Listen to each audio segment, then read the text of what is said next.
Little King's Story, the greatest game for the Nintendo Wii, despite the fact that you didn't play it. Don't lie to me, you know you didn't. Making it to this part and quitting doesn't count. Come on now, keep going. But in theory, you're here to rectify that. You want to play the game, but what console did I say it was on? Ah, yeah, the Wii. When was the last time you touched that thing? By now, you've already left it at your parents, and your nephew Timmy's chewed through the nunchucks, so how are you going to play it these days? Accessibility. It's one of gaming's biggest challenges. Luckily, Little King's Story does pretty well for itself on that front. It supports 6 languages, tutorials are never forced and are revisitable at any time, you can change the difficulty mode at any point of your playthrough, the game doesn't even have those pesky motion controls to worry about. This is all great, but none of it really matters if the game in question isn't even compatible with a device that you own. Introducing Little King's Story for PC, publisher Marvelous saw how well received the original was and said, hey, let's give it a second shot. Maybe it'll even sell this time. And your recent memory might recall that Marvelous also put out some pretty cracking PC ports of No More Heroes 1 and 2 recently, which were also Wii games. This is just perfect. What a great timeline we live in. What could possibly go wrong? This game just can't catch a break! Hey everyone, I'm Deadweight, the world's actual #1 Little King's Story expert. There were 7 other candidates, but I defeated them all. There's a lot of questions surrounding this port, and I like to think I'm well equipped to answer them for you. But the biggest question you probably have is, if I want to play or replay Little King's Story, is this port worth playing? The short answer, it's better than nothing. The long answer, way back in 2015, the port was announced for the first time with some pictures of its early development that gave some hope and dopamine and hopamine to little baby Deadweight. And by baby I mean a teen in a pre-Brexit, pre-COVID, pre-Little King's Story for PC world with no idea how miserable future life would therefore be. The images were janky, but this was clearly an alpha stage, and they were promising the port would support 1080p HD and 60 frames per second. A big deal given that the Wii version ran at only half of that, and actually ran a fraction slower still in Europe and Australia. Just the prospect that real effort seemed to be going into a re-release of this title made me ecstatic. If I wanted to recommend my favourite ever video game, I'd be able to direct people to a much more easily playable form than the Wii. Fast forward to mid-2016 and the port was released to Steam, GOG.com and the Humble Store, with some decent marketing backing it.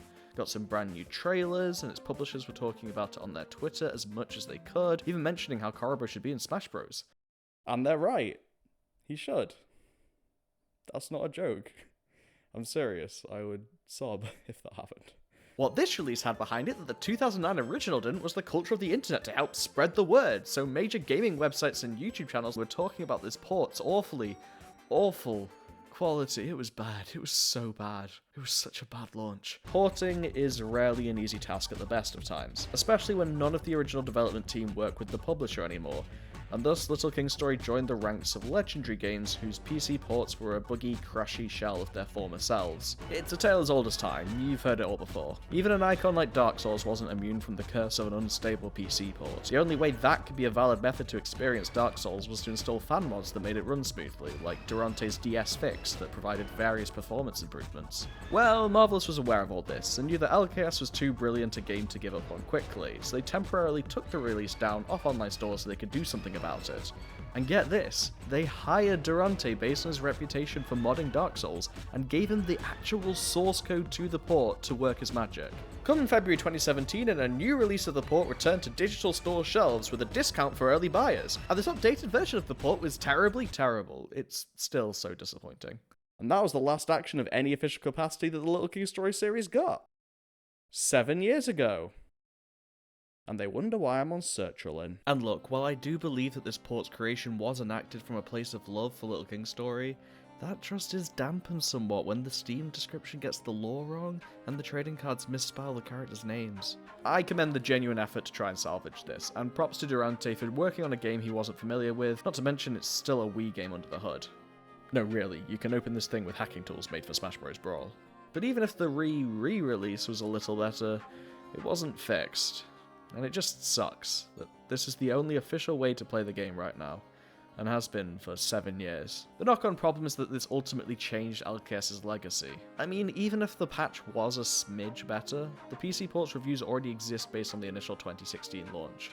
So, LKS as a whole looks like a 6 out of 10, instead of a 9, as it was often awarded with during the Wii era. And on that note, the port also created a sort of false memory of LKS's quality. A player might write off any lack of polish as a consequence of the game's initial small budget or something, when actually no, a lot of polish that exists in the original just got lost in the translation to PC, because even the little things, the details, are just that bit worse. It chronically hurts LKS's overall perception, and because LKS is my entire personality, it chronically hurts me too. And they wonder why I'm on Kokoda. So I think it's clear, I don't recommend this version. It'll do, I suppose, but this game deserves to be seen in the best possible light. Instead, this thing has resigned me to a life of frequently answering a dedicated troubleshooting section on both the LKS Reddit and Discord server, with the server also seeing the ironic phrase "good port" as an ongoing meme. The one main benefit of this port's existence is being able to financially support this series in an official capacity, made easier still from this thing going on sale for $4 all the time. It's pretty common for modern LKS fans and people getting into the series for the first time to buy the port to give some money towards the Little King Story IP, and then abandoning it for the much cleaner Wii version through bargain bins or an emulator or something. There's even talks of putting together patches for Dolphin to make the best way to play the game with graphical enhancements and such, which would be the dream. I just wish there was like a good modern port for the Switch so I could give the Little King Story series my money while also giving Marvelous a round of applause and a thumbs up and, you know, also enjoying playing it. That may be all you need to inform your decision on whether to pick this version up or not, but without even going into spoilers, or even touching on any aspects I didn't already show in my intro to LKS video, there's a lot. Boy, do I have a show for you. Firstly, when you boot up the game, you're hit with a window. Oh, that's a good start. I guess if the code of the game is too impossible to figure out, this is the only way to add performance settings to it. And there's already a lot we can discuss here. Oh cool, if your PC sucks, you can turn off particle effects to save GPU. I sure hope no elemental attacks use particle effects to choreograph their hitboxes, otherwise they would be invisible attacks, right? Yes. Despite this setting's existence, there's still no option that uses the game's loading mist from the original. So from the very first in-game shot, you can see where the terrain stops rendering. Ugh. There's an option to skip the opening cutscene so you don't have to watch it every time you boot up the game. Thing is, you could already skip that in the original game with the A button. It was the only pre-rendered cutscene with this trait. In the port, every pre-rendered cutscene can be skipped with the attack button, which, okay, yeah. This game has less than half an hour of them throughout its runtime, so skipping them isn't a huge deal. Since they happen at major moments like defeating bosses which require a lot of use of the attack button, you could very easily skip these without wanting to. And that's if these cutscenes show up at all. This option that labels itself as auto-skipping the opening cutscene actually skips all cutscenes. And if you're a player that takes this option by its word, you could unknowingly be missing out on the most vital plot points, including the fricking ending. Even the inverted camera's the wrong way round. Ticking this box actually spins the camera the correct way. It's not even the sole instance of this. The high texture option is swapped with the medium texture option. If you select high texture, you get worse textures than if you selected medium. What? Why? It looks like it's got all 6 language options here, though actually there's only 5. See, I hesitate to say this because it seems too crazy to be real, but the option for Japanese, you know, the language of the creators of this game, just doesn't work. It pulls garbage data. I thought maybe different regions got slight variations on this port and my regional version lacks Japanese support, but there are Japanese Steam reviews that complain about their language no longer being available after an update. Out of the 4 regions that LKS has released in, the game is least popular in Japan, so did they just not notice? Or by that point, was it a lost cause? What? Oh look, there's that 60 frames per second option they promised. Probably would have been a good idea to have held off on saying that,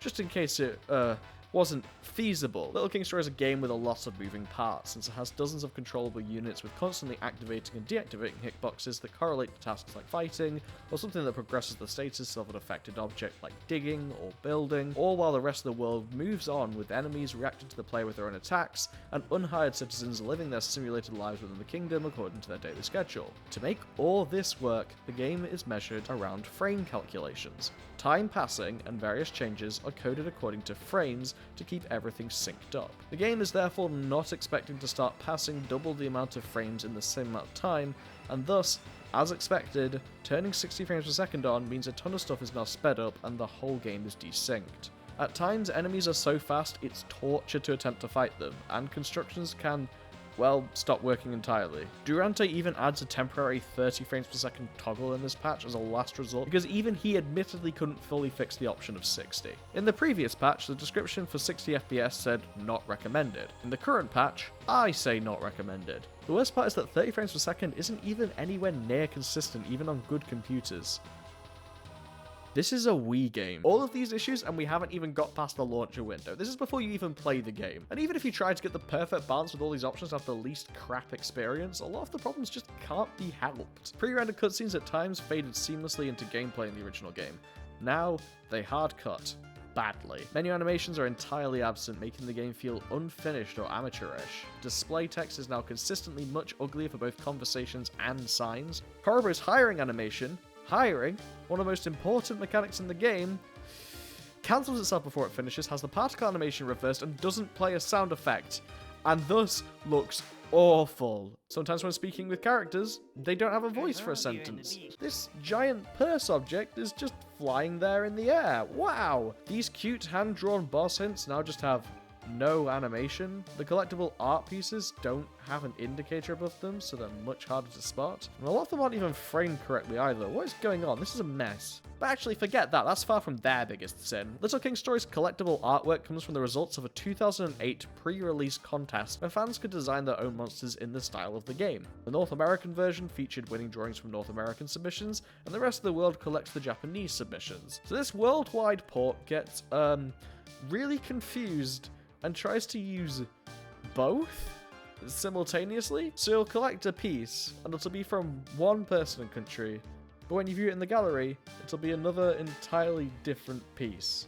Why are the rats the wrong colour here? Why is the confetti so jank? Why does Hauser walk in place like this? Why are the angry smoke graphics so far from their enemy of origin? Why do some textures flicker? Why is the news sticker doing this? The information is like staying there. Oh, nope, now it's gone. Oh, now it's back again. I could go on with the graphical atrocities, but it doesn't hold a candle to the newly introduced gameplay issues. The radar doesn't spin with Korobo anymore, so it only gives it information as if your camera were facing north, which, you know, makes it unusable. As I was making this, I found even more issues. I played the game for footage using a DualShock 4, and oh my gosh, on the field menu, it tells you to press triangle to instantly walk back home. Unlike the original, the button to open the field menu is also triangle, and yes, I did accidentally end up unintentionally plucking myself out of an exploration session by trying to open and close it with the same button. But it goes further. When I go to the map menu, it's giving me Xbox controller prompts. Okay, not the worst. It says Y for Kingdom Territories, and if I press the button on the PlayStation controller's equivalent position, the triangle at the top, then it works. So it matches up, right? No, for quest info, it says X, which would line up with square on the left, but square closes the map screen. It turns out it's the actual X button on the DualShock here, at the bottom. What? Also, this menu is controlled with the D-pad, but then this one is controlled with the control stick. The original obviously uses the control stick for everything, so I thought my controller had broken. And who could forget the crashing? Going hand in hand with the unstable performance is the unpredictable crashing. I think we saw that coming, but there's also some crashes that are guaranteed. I've mentioned it in a YouTube short that there's an obscure side quest that results in a music video by the band Bittersweet, and how the porting staff seemingly removed it. Maybe due to licensing, or maybe because they had no idea what it was. Either way, it results in a crash if you try and view it now. But what's that to a crash that happens when a player opens a save file? If you played the port, then there's a high likelihood that you've had this happen to you. Basically, LKS's title screen displays the town of the last save file that opened on it, and obviously as the game progresses, more citizens and buildings get added to this town, and therefore get added to the title screen. At the midpoint of the game, many players report a problem only present in the port. It crashes upon opening a save file. It can't load from the more detailed late game town to the more detailed late game throne room. So to resolve this, you have to create a dummy save file set at the beginning of the game, go into that, save and quit, to update the title screen to the more empty town from the beginning of the game, and then when you open the save file you actually want to play, it stresses less loading from that empty town into the more detailed throne room, and then you can continue. And you have to do this every time you want to play on that save file now. I don't care if this is only a problem for less powerful PCs, that is inexcusable for any video game. That is insane.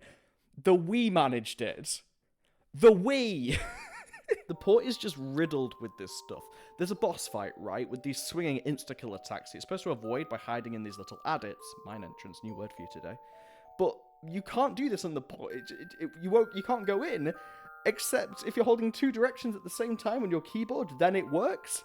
But then, of course, you can't do that on a controller. And the devs have said they can't fix this.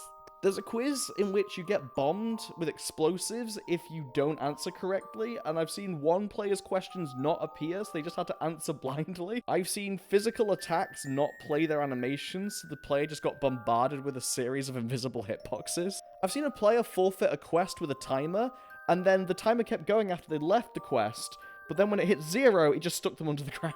I've seen a boss battle where Spike's supposed to come out of the ground vertically, but instead they came out horizontally. I've seen citizens carry stone with 2 pairs of arms. I've seen citizens with their helmets merged into their heads.